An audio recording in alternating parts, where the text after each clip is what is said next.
Estamos aqui direto da Expo Empreender Baixada 2023, com a presença aqui do secretário de Desenvolvimento Econômico, Trabalho e Turismo, Mário Lopes. E a gente está com o pessoal que acabou de sair do simpósio jurídico, né? A Betina e o Gabriel, para a gente falar um pouco mais, né? Ter aqui no podcast, falar um pouco mais sobre um tema tão importante para o empreendedor, né? Então, eu queria que vocês se apresentassem, contassem um pouquinho. E antes mesmo de vocês iniciarem, quero dar a palavra para o Mário, pedir para ele falar um pouco de como está acontecendo esse evento e conectando aí com esse simpósio maravilhoso que aconteceu nessa manhã aqui no evento.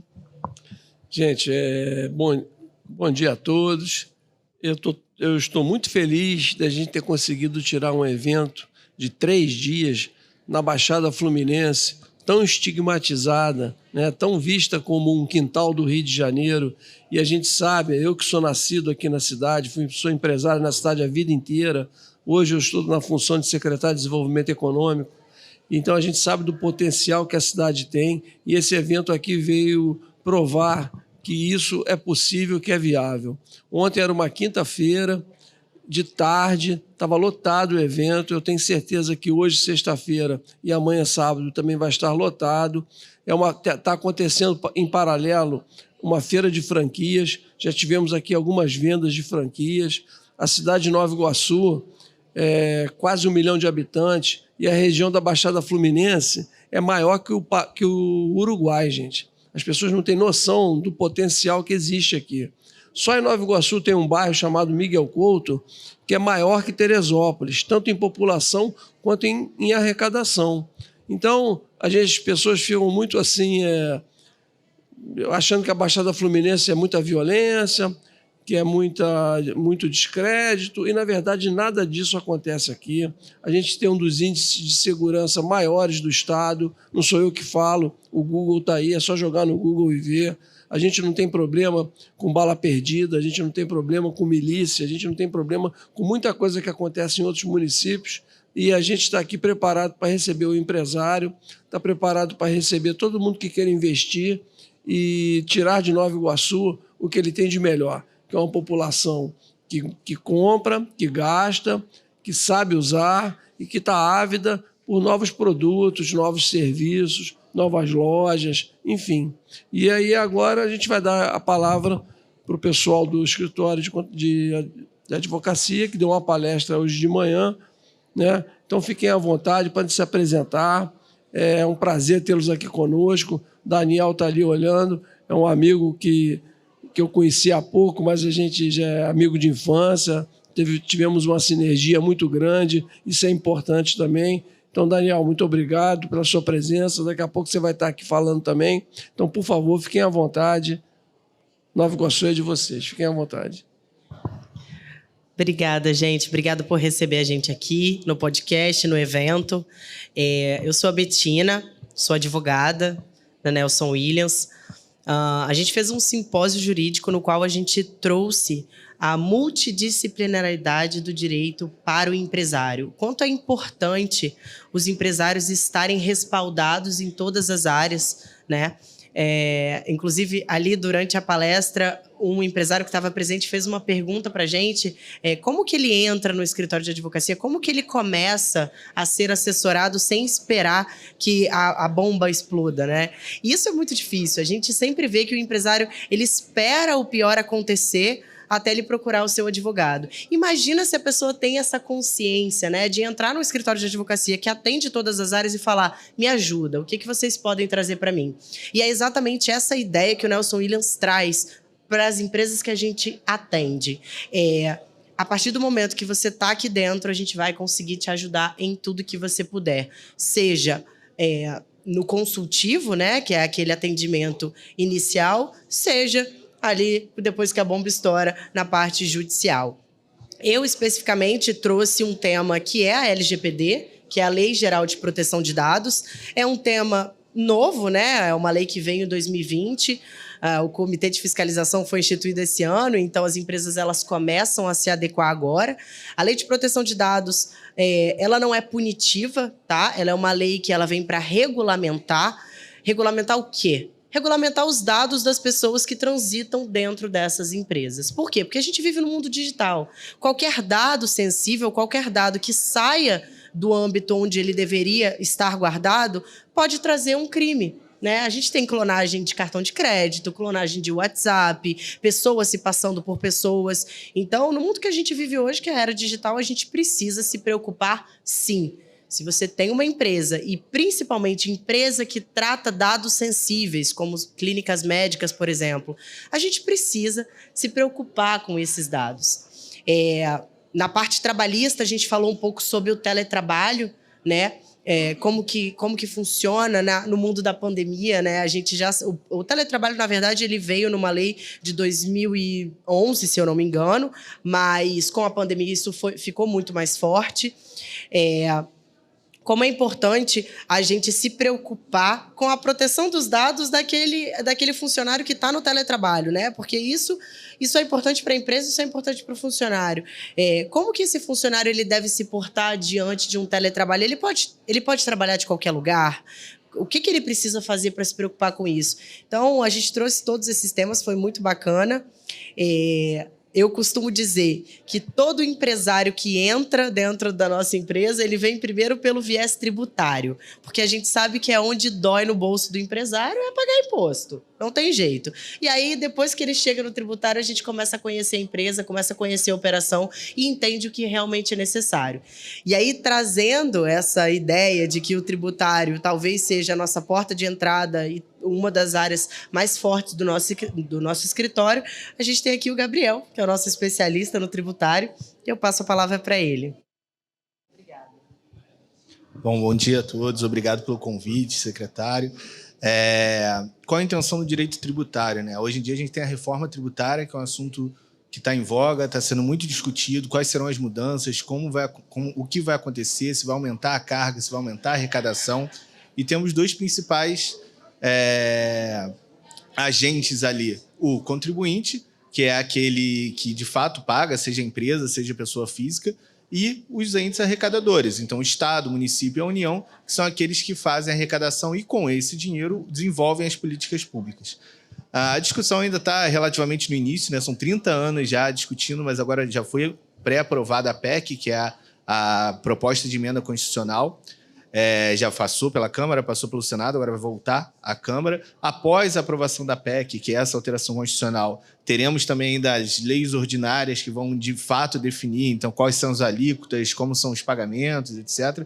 Ainda é algo a ser muito discutido e a preocupação é aquela: vai aumentar a arrecadação, vai diminuir a arrecadação, vai aumentar a carga tributária, alguma área de atuação empresarial vai ser prejudicada, outra vai ser beneficiada. Então, é uma discussão detalhada, uma discussão necessária, mas a opinião, acho que unânime, assim, que todos têm, tanto empresários, quanto os políticos, quanto os próprios agentes do Estado e do governo, é que precisa de simplicidade. Precisa simplificar, você precisa ter regras objetivas, créditos objetivos, que todo empresário possa simplificar a sua área tributária, porque ainda que a carga no Brasil seja elevada, e quanto a isso acho que não vai ter uma melhora efetiva, pelo menos tenha previsibilidade. Então, que o empresário, ao planejar um negócio, ao iniciar uma empresa, ele saiba o que ele vai pagar, quanto ele vai pagar, como ele vai continuar ali empreendendo.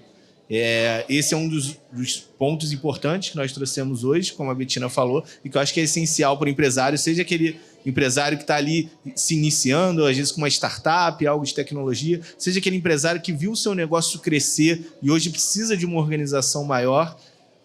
O tributário, para mim, é de fato um dos pontos essenciais para o empresário conseguir ter sucesso na sua jornada. Eu ia perguntar exatamente isso, né? E qual o momento, né? Porque a gente é Secretaria de Desenvolvimento Econômico, né? E a gente tem trabalhos muito fortes voltados para o fomento ao empreendedor, né? Inclusive, a gente vai inaugurar em breve, né? Já lançamos aí nosso espaço do empreendedor aqui dentro do shopping. A gente já faz um trabalho dentro da secretaria, atendendo ao autônomo, ao MEI, que é o microempreendedor individual. mas a gente está indo para um espaço maior e com muito mais recursos, né? A ideia é que a gente tenha toda uma parceria, que a gente, desde o autônomo até o grande empresário, a gente consiga atendê-lo nesse sentido, dando todas as orientações, inclusive o caminho, né, em relação à parte jurídica também, em todos os outros eixos. Mas eu ia perguntar exatamente em qual momento, né, a gente está aqui falando para diversos empresários, desde o pequeno ao grande, mas vamos dizer lá, desde a autônoma, ao MEI, em qual momento é o melhor momento para procurar uma assessoria jurídica, né? Porque tem, assim, às vezes a gente pensa que a gente quer já ter uma assessoria quando muito pequeno, mas às vezes também não tem o valor do investimento. Mas para vocês, né, qual seria o melhor momento de buscar esse apoio? Não, isso é um ponto muito importante, né? De fato, quando você está começando um negócio, às vezes você não tem nem noção de aonde aquilo vai chegar. Por mais que você se planeje e tenha até sonhos, digamos assim, mas às vezes você não se estrutura o suficiente para aquele negócio crescer de uma forma exponencial do que pode acontecer. Eu tenho um amigo pessoal que tem uma sorveteria vegana, começou na garagem do pai dele, praticamente, e ganhou uma proporção, passou para um imóvel de 3 andares. Hoje em dia ele fornece sobremesa para uma grande rede de restaurante. Assim, viu o negócio dele crescer muito, muito rapidamente. E o que é necessário? Planejamento. Então, a questão da previsibilidade, inclusive, principalmente no tributário, no societário, quando você vai ter um sócio, como você vai regulamentar ali. Porque quando você está começando e aquela relação é boa, você não pensa no que pode acontecer. Então, nos problemas, por exemplo, hoje a gente falou muito de franquia, na questão do franqueado, do franqueador, quais são os detalhes que estão no contrato, o que aquilo pode impactar no futuro, para você poder se planejar. E, como a gente falou até antes aqui, né, não procurar o advogado como se fosse um médico, uma emergência. Então, agora eu tenho um problema muito grande, eu preciso resolver. Não tenho mais como fugir. Às vezes, você planejando, indo aos poucos, não é necessário uma grande banca, não é necessário um grande especialista quando você está no início. Mas é importante que você tenha um acompanhamento desde o início para que aqueles desdobramentos do futuro não impactem o negócio e talvez não impecem o crescimento do seu negócio. Então, o ideal é o planejamento, e esse trabalho feito pela Secretaria de Desenvolvimento aqui em Nova Iguaçu é essencial, porque, de fato, quando você está ali, o microempreendedor, o MEI, quando ele está começando, ele precisa dessa ajuda também governamental, no caso aqui da prefeitura, para poder se estruturar, para ter as informações necessárias e, no futuro, não ter um problema maior que vai precisar, aí sim, desembolsar um grande valor ou algo do tipo. Olha, eu me permite aqui só uma parte. Eu não sou advogado, mas eu sou empresário minha vida inteira. Meu pai já vem dessa tradição. Eu acho que a hora de procurar um advogado é mesmo antes de bater um contrato social. Porque, às vezes, o contador tem ali aquela coisa meio padrão e você precisa individualizar isso para um determinado tipo de empresa que você tem. Então, a gente tem que encarar isso não como um gasto, que as pessoas costumam muito encarar como vou gastar dinheiro com isso agora. Não. Procura um advogado que ela vai evitar que você tenha uma causa trabalhista grande, né? Ele não vai evitar que você tenha a causa, mas ele vai evitar que a sentença seja menor, porque você vai estar enquadrado dentro do que a lei manda, dentro do que a lei não manda, que às vezes o empresário, não por ser um mau patrão, não por ser um mau empresário, é por falta de conhecimento, ele acaba, né, escorregando, né, nesses caminhos que tem por aí e às vezes gera um problema muito maior lá na frente. Então eu acho que o papel do advogado já começa antes mesmo da abertura da empresa, tá? Porque você vai colocar cláusulas no seu contrato que lhe permitam, no futuro, você ter instrumentos para poder, caso venha alguma outra causa mais complicada ou maior, você poder se defender de uma maneira melhor. Porque depois que se instala o problema, aí tem que começar a consertar, como a gente popularmente diz, né? É consertar o carro, trocar o pneu com o carro andando. Isso é muito pior. Então, eu acho que começa logo no início, como você falou, para tudo tem tamanho, né? Então, a gente tem grandes bancas para grandes empresários, mas nós temos também pequenos escritórios. Enfim, procura se informar, que é a melhor coisa que tem. A gente costuma dizer que o advogado ele não é custo, né? Ele é investimento. Sim. E às vezes o cara tá ali, ele abriu uma empresa no Simples Nacional, passou anos no Simples, achando que estava economizando, mas quando você faz um planejamento tributário, você descobre que às vezes no lucro real ele ia estar pagando muito menos, e depois vem uma multa da Receita porque ele está enquadrado no formato errado. Então, assim, às vezes ele acredita que ele está fazendo a coisa certa, mas sem instrução ele não sabe. Então, o momento pensou em fazer um negócio? Coloca um advogado do seu lado. Ele vai ser o seu maior parceiro dentro dessa empresa. Olha, eu vou te dar um exemplo aqui pessoal. Eu sou do ramo de posto de gasolina e há uns 10 anos atrás, fiz uma reforma num posto de gasolina.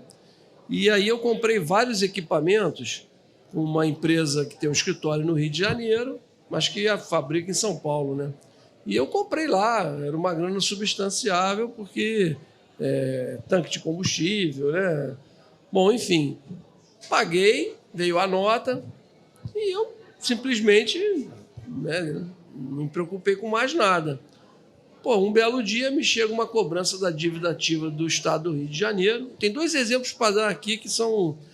Me chega uma cobrança da dívida ativa do Estado do Rio de Janeiro, que eu devia a diferença do ICMS de São Paulo para o Rio de Janeiro. Mas eu não comprei a mercadoria para vender. Claro, eu sei que se eu comprasse para vender, eu tenho a diferença a pagar. Mas eu comprei para usar. E eu não sabia que eu era devedor da diferença do ICMS. E aí acabou que eu não larguei para lá, o Estado também, né, me colocou na dívida ativa, e conclusão, multa, juros, uma dívida que era de 5 passa a ser de 15. Uma coisa tão banal que, para mim, como eu usei o equipamento, eu não comprei para revender, eu não teria que pagar essa diferença. E eu comprei um carro uma vez também em São Paulo, e aí, como o carro demorou a transferir para o Rio de Janeiro, né, quase 2 anos que levou essa transferência, eu pagava o IPVA em São Paulo, porque eu não conseguia nem emitir a guia no Rio de Janeiro. Quando eu finalmente consegui transferir o carro para o Rio de Janeiro, eu tive que pagar o IPVA desses 2 anos no Rio de Janeiro. Então você vê como é complexo, né, o sistema tributário brasileiro. Eu acho que tem um consenso que a reforma tributária ela tem que acontecer. Se essa que está aí é boa, ruim, mais ou menos, a gente vai saber através de várias discussões que estão ocorrendo. Porque o parlamento, em si, eu acho que sozinho não tem condição de resolver isso. Eu também sou presidente da Associação Comercial de Nova Iguaçu e a gente vai ter uma reunião em Brasília agora, dia 20, com a Confederação das Associações, para a gente dar a nossa colaboração para que eles tenham subsídio para entender se aquilo é bom, se é ruim, se não é, porque ela é necessária para acabar com esse monte de distorção que existe no país. Por exemplo, no ramo de combustível, como a diferença de São Paulo era muito grande, os postos de combustível que ficavam na fronteira do Rio com São Paulo, a maioria fechou, os do Rio, porque o cara andava 10 quilômetros e abastecia num posto de São Paulo quase a metade do preço da gasolina no Rio de Janeiro. Então, essas distorções têm que ser consertadas, a reforma esperamos, né, que aconteça, e os tributaristas, os contadores, a cadeia produtiva, ela tem que se envolver. Porque todo mundo acha que o imposto é do empresário que paga. Não, o imposto é de quem compra, é de quem paga, é de quem consome. O imposto é de todo brasileiro. E o imposto, inclusive, é o cara que mantém a saúde, mantém a escola, mantém funcionando toda a máquina pública, tanto federal, quanto municipal, quanto estadual. Então, é importante que essa discussão seja, que vocês estejam presentes nisso, porque entendem muito mais do que todo mundo, né? E ajude os senadores, que estão lá no Senado agora, a poder fazer um texto ou melhor.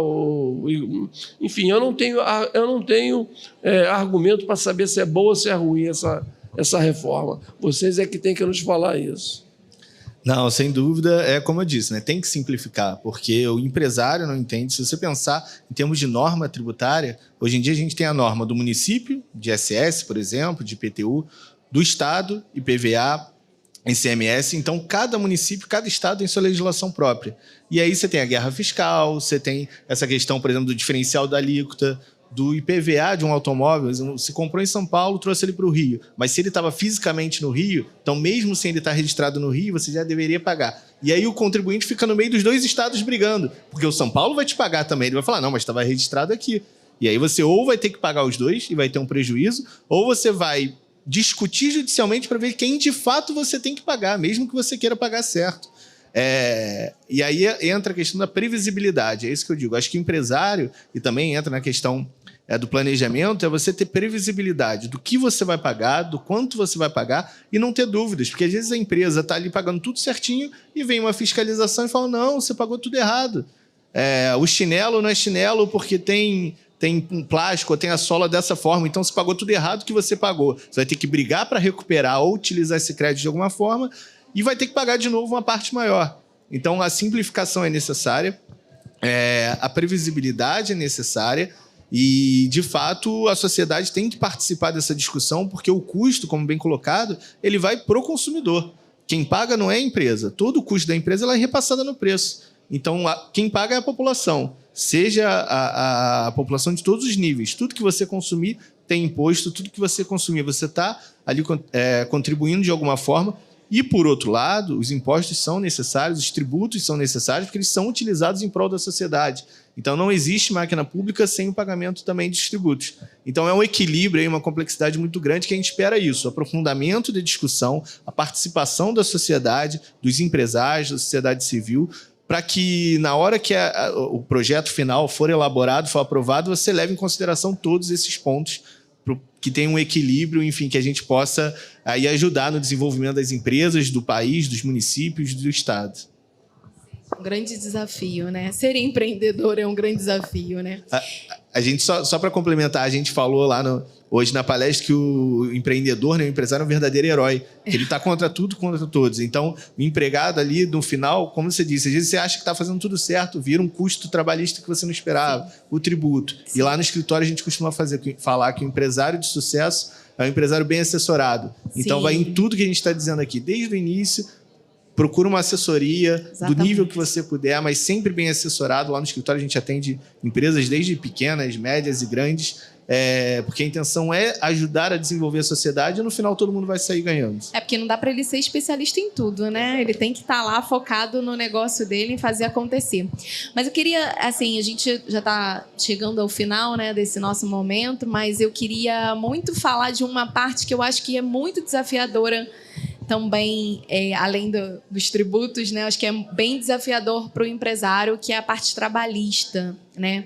E eu queria uma dica aí de vocês nesse sentido, que vocês contassem um pouquinho da experiência de vocês, o que vocês pudessem trazer, uma dica em relação a isso, porque hoje a gente vê, porque a gente tem um custo muito alto para se ter um funcionário, né, para uma empresa, então muitas empresas também estão optando aí pela essa questão de contratar através do MEI, o que decorre num risco muito grande trabalhista. Como é que vocês veem esse momento, né, da questão trabalhista e o que vocês podem deixar de dica aí para o empresário nesse sentido, que eu acho que é um grande desafio. Começa a crescer, quer contratar pessoas, mas cai assim, nossa, se eu contratar uma pessoa ganhando um salário, eu vou pagar o dobro, o triplo, e aí como é que eu faço? E ele acaba assumindo tudo, enfim, é um grande desafio. Queria que vocês deixassem uma dica aí nesse sentido. Isso, é tudo questão de risco, como você bem colocou. O ideal é, claro, que você faça tudo da forma planejada pela lei e não corra riscos. Mas hoje em dia, além disso, você tem alguns riscos que são da sociedade, da evolução da sociedade, inclusive da tecnologia. Então, por exemplo, você tem um funcionário que ele trabalha ali de 9 às 6, vamos supor. Só que você manda um WhatsApp 7 horas, você manda um e-mail às 8, você faz uma ligação, as pessoas estão muito disponíveis. O empresário tem que tomar cuidado, porque isso pode representar um risco e um custo no final, de uma hora extra não paga, de uma relação de trabalho não reconhecida. Então, quando a gente fala terceirização da mão de obra, é totalmente possível. A reforma trabalhista mais recente, eu não sou especialista trabalhista, né, mas lá no escritório a gente tem a Bianca, que estava com a gente aqui hoje. O que acontece? A reforma trabalhista ela veio tentar disciplinar e melhorar essa questão da terceirização de mão de obra. Então, por exemplo, o próprio advogado, você pode contratar, na verdade, um escritório que vai estar ali representando o advogado para a sua empresa. Você não precisa ter um advogado interno. E a legislação vem evoluindo nesse sentido, mas é importante o planejamento e um compliance trabalhista. Então, uma das questões é: tire suas dúvidas com um especialista. Não ache que você vai fazer, não, mas é só um WhatsApp, não, mas ele vai fazer só um serviço para mim, mas é algo pontual. Porque no final, se aquela pessoa resolver ajuizar uma ação contra você, você vai ter as provas do que você realmente fez, do que você realmente contratou. Então, seja um contrato de pessoa jurídica, seja um contrato de pessoa física, seja uma contratação de um serviço, de uma sessão de mão de obra, que você está contratando um serviço de limpeza, mas é de uma empresa terceirizada, mas que sempre a mesma pessoa vai estar lá na sua empresa fazendo essa limpeza. Isso pode gerar vínculo. Qual o risco? Estudar sempre os riscos. Por quê?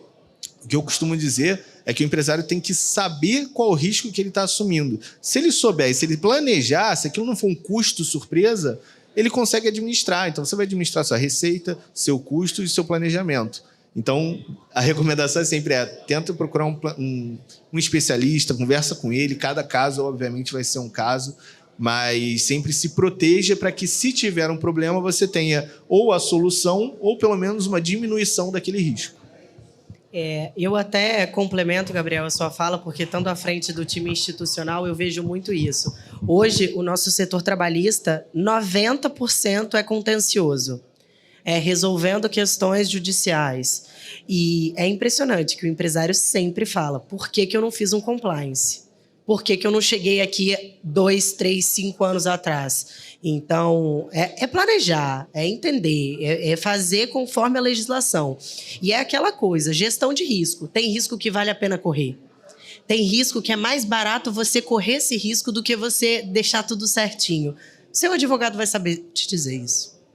Maravilha. Obrigada aí. Quer dar mais alguma palavra? Eu só quero agradecer, e quanto mais informação a gente tem, né, melhor a gente gere nossos negócios, melhor a gente programa a nossa vida. Então é muito importante que essas palestras aconteçam, que é para a pessoa estar mais ciente, mais ligada em tudo, para não acontecer essas surpresas que você falou. Lá na frente se gasta muito mais do que se prevenindo antes. Muito obrigado pela participação de vocês. Por favor, Daniela. Uma honra ter vocês aqui. Obrigada por tanto conteúdo riquíssimo. Então, a mensagem para o empreendedor, hein, gente? Não deixem para depois o que pode fazer agora.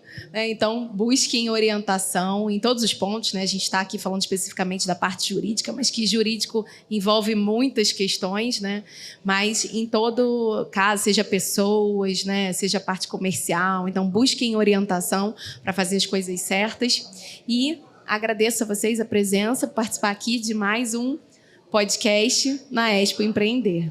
Obrigada. Obrigada, pessoal. Muito obrigada.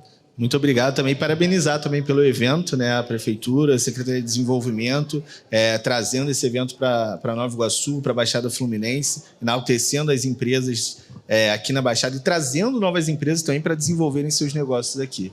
Muito obrigado pelo convite. Obrigada.